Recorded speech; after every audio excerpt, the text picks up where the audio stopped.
Hello guys, I wanted to talk with you today about Karine Jean-Pierre, I believe is her name. She is the new Biden press secretary. She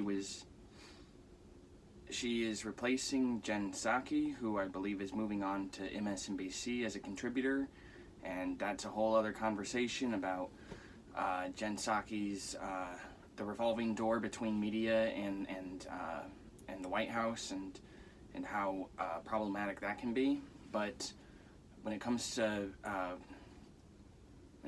Karine, she's going to be the new Biden press secretary, and it's already been bringing up quite a bit of controversy. So she will be the first black woman press secretary and the first openly gay press secretary.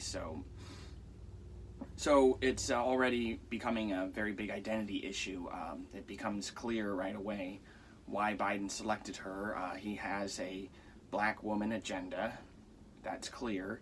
He picked Kamala Harris because she's a black woman. He picked Ketanji Brown as Supreme Court Justice because she's a black woman.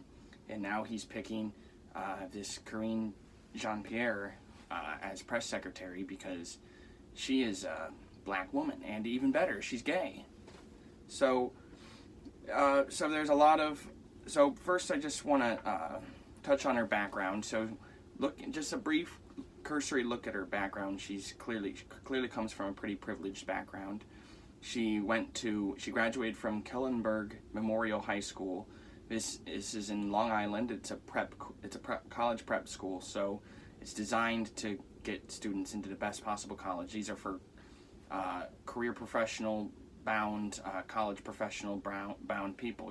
These are it's an elite school. She got her BS from New York Institute of Technology. That is also a private school. And then she got her MPA, I believe that's a Master's in Public Affairs, at Columbia University. Also a very, very elite, privileged school. Some of the smartest of the country and worldwide go to Columbia. So she's already coming from a very elite background. But there were claims that have gotten her quite a bit of criticism, claims that she's made in the past that are coming into light now. She's made claims about Fox News, claims about AIPAC, claims about the 2016 election. So I'm going to look into those a little bit here. So her claims about, so when she was on Joy Reid a few years back, she claimed that, I think this was in 2020, she was on Joy Reid, she claimed that Fox News is racist for questioning coronavirus origins and that it came from a lab in Wuhan, that it came from the virology lab in Wuhan, which I personally have become a strong believer in that. I was skeptical in 2020. In 2021, it became more socially acceptable, and more evidence was coming out in favor of the lab leak theory, and I agree with that now. I'm along with the majority of Americans who believe in the lab leak theory, but not Jean-Pierre. She came out against the Wuhan lab leak theory and claimed that Fox News is racist for even suggesting it. So she made claims of racism towards Fox News, claiming that they were racist before coronavirus, they're racist now, they'll be racist after coronavirus, which may or may not be true. I mean, sure, Fox News has racist bits, they appeal to a racist audience in a lot of ways, but every media organization does that. MSNBC does the same, CNN does the same. They all appeal to racism in one way or another. But is it racist to claim that the Wuhan lab leak theory, that the coronavirus, the China virus, came from the Wuhan lab as a lab leak? That I don't believe that's racist. I believe that's just a simple deduction of logic, and most people believe in it. So she's also made claims about the 2016 presidential election. She says that the 2016 election.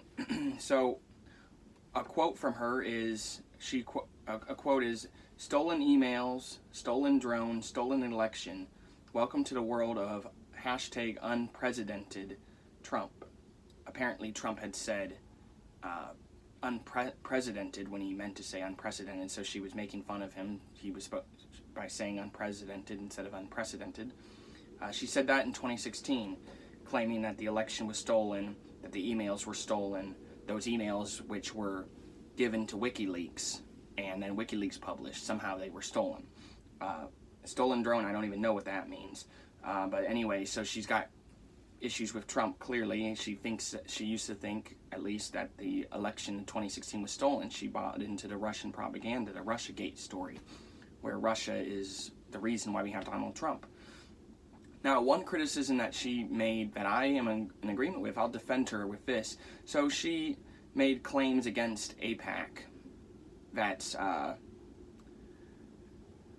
the Israeli lobbying group, which I'm blanking on what the actual initials stand for, the acronym. But AIPAC, she claimed that they spew Islamophobic messaging and that the Israeli regime is racist.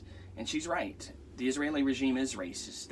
It's an apartheid state where the Israeli government under Benjamin Netanyahu is constantly sieging on the West Bank and Gaza and they're or East Jerusalem. They're constantly encroaching on Palestinian occupied territory, which is basically like a state within a state, and Israelis are constantly killing Palestinians, bombing Palestinians, clearing out their homes.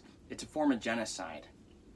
It's an attempt at genocide that the Israeli regime is attempting on the Palestinians, and so she criticized that, and I agree with her for that.